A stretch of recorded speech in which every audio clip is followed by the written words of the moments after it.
നമസ്കാരം. മമതയുടെ എതിർപ്പ് ഫലം കണ്ടില്ല.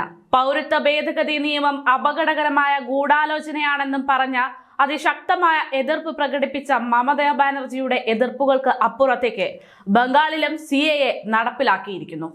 ബംഗാളിൽ പൗരത്വ നിയമ ഭേദഗതി നടപ്പാക്കാൻ അനുവദിക്കില്ല എന്ന മുഖ്യമന്ത്രി മമതാ ബാനർജിയുടെ എതിർപ്പുകൾക്കപ്പുറത്തേക്ക് ബംഗാൾ ഉൾപ്പെടെ രാജ്യത്തെ 3 സംസ്ഥാനങ്ങളിൽ കൂടെ ഇപ്പോൾ CAA വഴി പൗരത്വം നൽകിയെന്ന കേന്ദ്ര ആഭ്യന്തര മന്ത്രാലയത്തിന്റെ റിപ്പോർട്ടാണ് ഇപ്പോൾ പുറത്തു വന്നിരിക്കുന്നത്.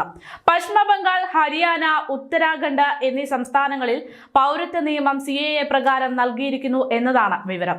പൗരത്വത്തിനായി ലഭിച്ച ആദ്യ അപേക്ഷകൾ പ്രകാരം പൗരത്വം നൽകുകയായിരുന്നു എന്നാണ് വിവരം. ഇനി അടുത്തത് കേരളത്തിലാകും CAA നടപ്പിലാക്കുക എന്ന സൂചനയുമുണ്ട്. CPM-നെ പോലെ തന്നെ CAA എതിർക്കുന്ന ബംഗാളിൽ ഉൾപ്പെടെ CAA നടപ്പിലാക്കി എന്നതിനാൽ അടുത്തത് കേരളത്തിലും ഇത് യാഥാർത്ഥ്യമാകും എന്ന നിഗമനം പുറത്തുവരുന്നു.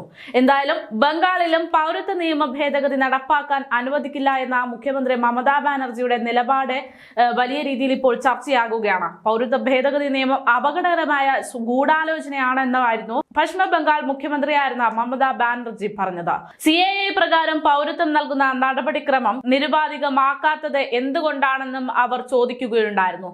CAA-യോട് ഞങ്ങൾ യോജിക്കുന്നില്ല എന്നും അവർ അത് നിരുപാധികമാക്കിയാൽ എനിക്ക് അതിൽ പ്രശ്നമില്ല എന്നും നേരത്തെ സംസ്ഥാന സർക്കാരുകൾ പൗരത്വം നൽകിയിരുന്നു എന്നും DM-കൾ ആവശ്യമുള്ളപ്പോൾ പൗരത്വം നൽകിയിരുന്നു എന്നും ആരെങ്കിലും 10 വർഷം അമേരിക്കയിൽ താമസിച്ചാൽ അവർക്ക് പൗരത്വം ലഭിക്കുമോ എന്നും അവർ ചോദിച്ചിരുന്നു.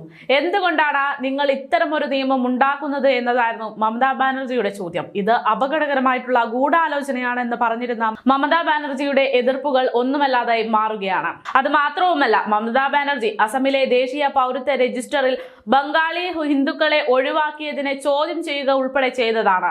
ദേശീയ പൗരത്വ രജിസ്റ്ററിനായി ആരും തങ്ങളുടെ രേഖകൾ സമർപ്പിക്കാത്തത് അങ്ങനെ ചെയ്താൽ അവരെ വിദേശികളായി കണക്കാക്കുമെന്നത് കൊണ്ടാണെന്നും അത് അവർക്ക് അറിയാമെന്നുമായിരുന്നു മുഖ്യമന്ത്രിയുടെ ഇതിന് പിന്നാലെയുള്ള വിശദീകരണം.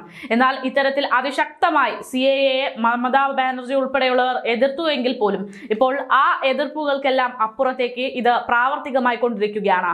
CAA ബംഗാളിലും നടപ്പിലാക്കിയിരിക്കുന്നു. ആഭ്യന്തര മന്ത്രാലയമാണ് CAA പ്രകാരം ചിലർക്ക് പൗരത്വം നൽകിയിരിക്കുന്നത്.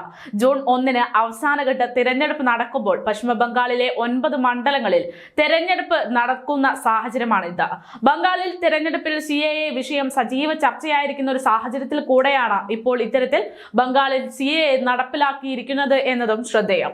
2019-ൽ കൊണ്ടുവന്ന പൗരത്വ നിയമ ഭേദഗതി രാജ്യത്ത് വൻ പ്രതിഷേധത്തിനാണ് ഇടയാക്കിയിരിക്കുന്നത്.